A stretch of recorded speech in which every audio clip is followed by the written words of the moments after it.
O programu SOPA.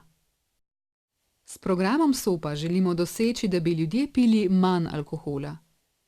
V programu SOPA smo se povezali s strokovnjaki različnih poklicev. Sodelujemo s strokovnjaki iz zdravstva, socialnega in nevladnega sektorja. Sodelujemo tudi z občinami in policijo.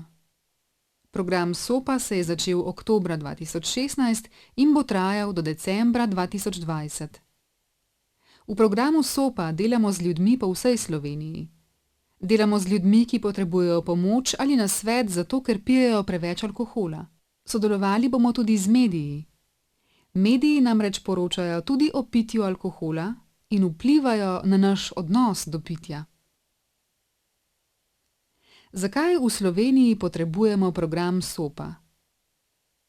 Program SOPA potrebujemo zato, ker je alkohol v Sloveniji velika težava. V Sloveniji je vedno več ljudi, ki so pijani vsaj enkrat na mesec. Skoraj polovica odraslih, starih od 25 do 64 let, pije preveč alkohola. To so ugotovile raziskave in to nas skrbi.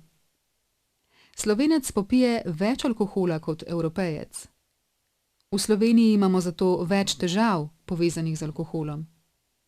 Zaradi prevelikega pitja alkohola imamo tudi več stroškov. Če se ljudje ne bi opijali, bi zapravili manj denarja za alkohol, prometne nesreče in druge nezgode. Potem bi v Sloveniji vsako leto prihranili 228 milijonov evrov.